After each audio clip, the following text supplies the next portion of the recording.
Hai teman-teman, pelaksanaan SNBT tinggal beberapa bulan lagi. Nah, kira-kira materi yang belum kalian pahami tentang apa? Boleh tulis di kolom komentar ya. Nah, di video ini aku akan bahas beberapa soal mengenai literasi dalam bahasa Indonesia. Dan tentunya soal-soal yang akan aku bahas hari ini sudah sesuai ya dengan kisi-kisi yang ada. Tanpa lama-lama kita mulai aja yuk.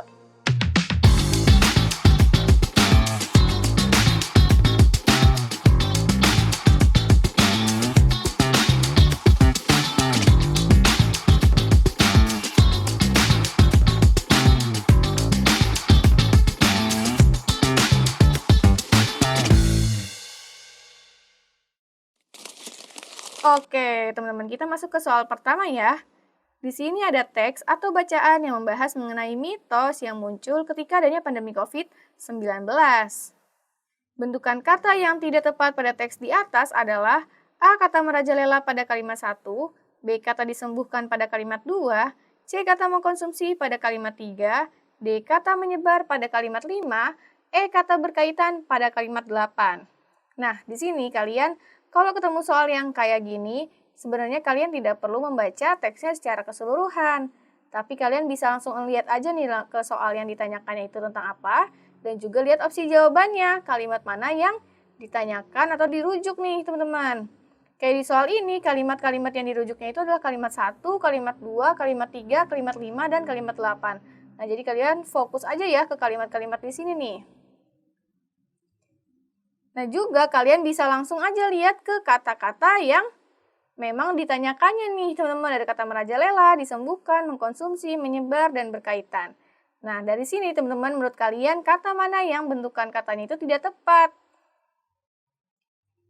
Kalau kalian udah lihat, itu adalah yang kata mengkonsumsi ya, teman-teman, di kalimat 3. Kenapa kata mengkonsumsi, Kak, yang salah? Nah, jadi di sini teman-teman berkaitan erat dengan ketentuan dalam penulisan kata nih yang mendapatkan imbuhan. Di mana kata mengkonsumsi ini adalah kata dasarnya itu adalah konsumsi ya. Itu berarti diawali dengan huruf K nih teman-teman. Nah, ada ketentuan dalam penulisan kata KTSP yang ketika mendapatkan imbuhan me atau pe itu harus lebur teman-teman huruf awalnya atau huruf KTSP-nya. Nah, di sini teman-teman mengkonsumsi.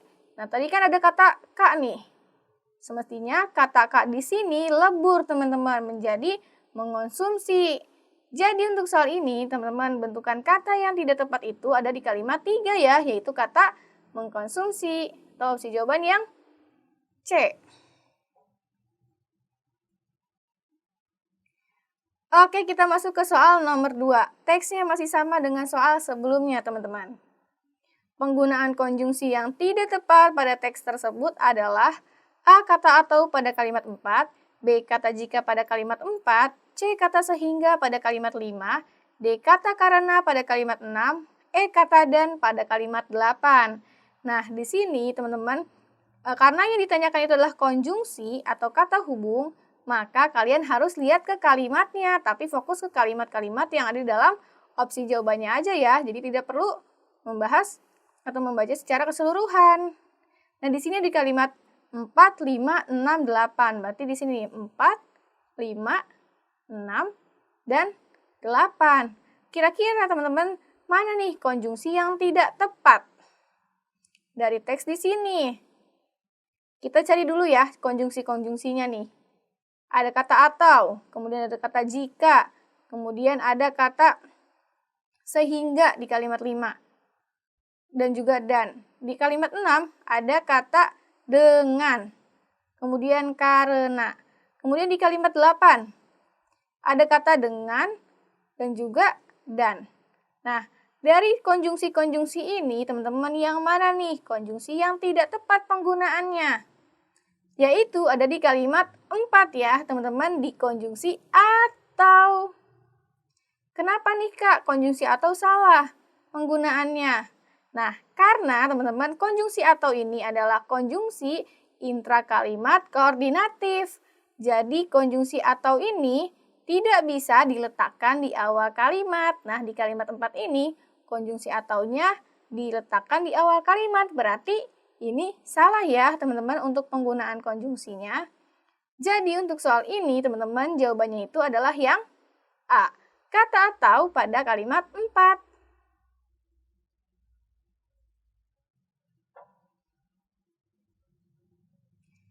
Oke, kita masuk ke soal yang nomor 3. Teksnya masih sama berkaitan dengan mitos yang muncul pada pandemi COVID-19. Penulisan kata yang tidak baku terdapat pada A. Kata corona pada kalimat 1, B. Kata nafas pada kalimat 4, C. Kata sains pada kalimat 6, D. Kata museum pada kalimat 7, E. Kata populer pada kalimat 9. Nah, di sini teman-teman yang ditanyakan adalah penulisan kata yang tidak baku, berarti tidak sesuai dengan pedoman bahasa Indonesia atau tidak sesuai dan tidak termuat di dalam Kamus Besar Bahasa Indonesia.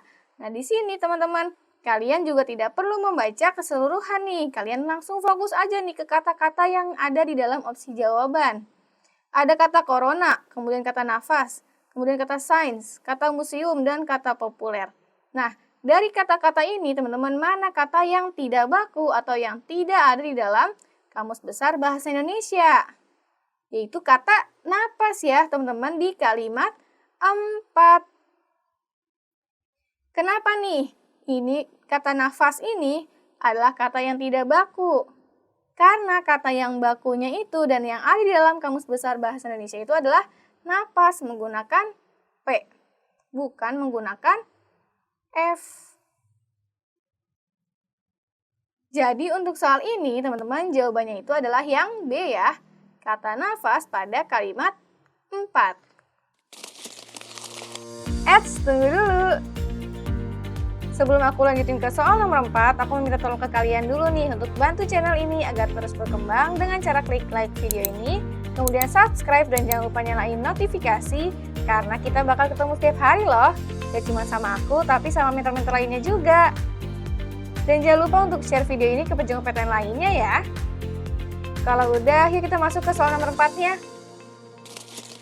Oke, kita lanjutin ke soal nomor 4 nih teman-teman. Di sini ada teks yang membahas mengenai upaya Polres Gunung Kidul untuk meningkatkan rasa aman masyarakat di tengah pandemi COVID-19 atau virus corona. Kita langsung masuk aja ke soalnya. Kata tersebut pada kalimat 7 merujuk pada A. Upaya mencegah warga binaan penerima asimilasi melakukan tindak pidana, B. Kunjungan Bapas Gunung Kidul terhadap klien asimilasi, C. Klien asimilasi, D. Bapas Gunung Kidul, E. Warga binaan penerima asimilasi corona. Nah, teman-teman, di sini yang perlu kalian pahamin bahwa kata rujukan itu adalah kata yang merujuk pada kalimat atau pada bahasan yang sudah disampaikan sebelumnya. Nah, di sini yang ditanyakan itu adalah kata tersebut di kalimat 7, teman-teman. Kita lihat ya dulu ke kata tersebutnya nih. Nah, di sini. Kunjungan tersebut merupakan bentuk perhatian setelah di daerah lain klien asimilasi melakukan tindak kriminal. Nah, di sini ada kata tersebut nih, teman-teman, setelah kata kunjungan. Nah, ini mengacu pada apa sih, teman-teman, atau merujuk pada apa? Tentunya merujuk pada kalimat sebelumnya atau pada pembahasan sebelumnya, teman-teman. Berarti kita melihat di kalimat nomor 6 ya, teman-teman. Nah, di kalimat nomor 6 ini membahas mengenai oleh karena itu sebagai upaya mencegah warga binaan penerima asimilasi dampak COVID-19 melakukan tindak pidana, Balai Permasyarakatan atau Bapas Gunung Kidul mendatangi klien asimilasi. Nah, berarti teman-teman kunjungan tersebut dan tersebut ini adalah mengacu pada apa nih? Mengacu pada kunjungan Bapas Gunung Kidul terhadap klien asimilasi, teman-teman. Nah, ini nih. Bapas Gunung Kidul mendatangi klien asimilasi. Nah, jadi teman-teman untuk soal ini jawabannya itu adalah yang B ya. Kunjungan Bapas Gunung Kidul terhadap klien asimilasi.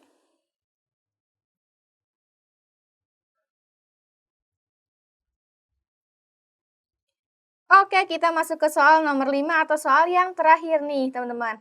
Soal dan bacaannya ini masih sama ya, kayak soal sebelumnya. Simpulan yang dapat ditarik dari teks tersebut adalah A. Polres Gunung Kidul melakukan berbagai upaya untuk meningkatkan rasa aman masyarakat. B. Polres Gunung Kidul melakukan patroli untuk mencegah kejahatan. C. Aksi kejahatan marak terjadi di tengah pandemi corona. D. Berbagai upaya perlu dilakukan untuk mengatasi tindak kejahatan warga binaan asimilasi. E. Polisi melakukan langkah-langkah untuk meminimalisir kejahatan.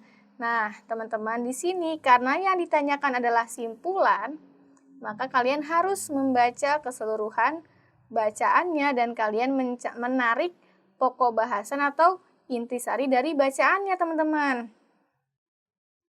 Nah, di sini kalau kalian sudah baca teksnya, maka kalian bisa tahu nih simpulan dari teks di atas ini adalah mengenai Polres Gunung Kidul yang melakukan berbagai upaya untuk meningkatkan rasa aman masyarakat. Jadi untuk soal ini teman-teman jawabannya itu adalah yang A ya. Nah, jadi segitu dulu nih teman-teman soal mengenai literasi dalam bahasa Indonesia yang bisa aku sampaikan hari ini ke kalian. Kira-kira gimana nih menurut kalian soalnya? Dan udah mulai paham belum? Nah teman-teman, aku juga mungkin sekali lagi jangan lupa untuk like video ini, kemudian subscribe dan nyalain notifikasi, dan jangan lupa share video ini ya. Terakhir aku mau ucapin terima kasih karena sudah menonton video ini. Kita ketemu lagi di video soal selanjutnya dan tentunya dengan materi-materi yang lebih beragam. Dadah!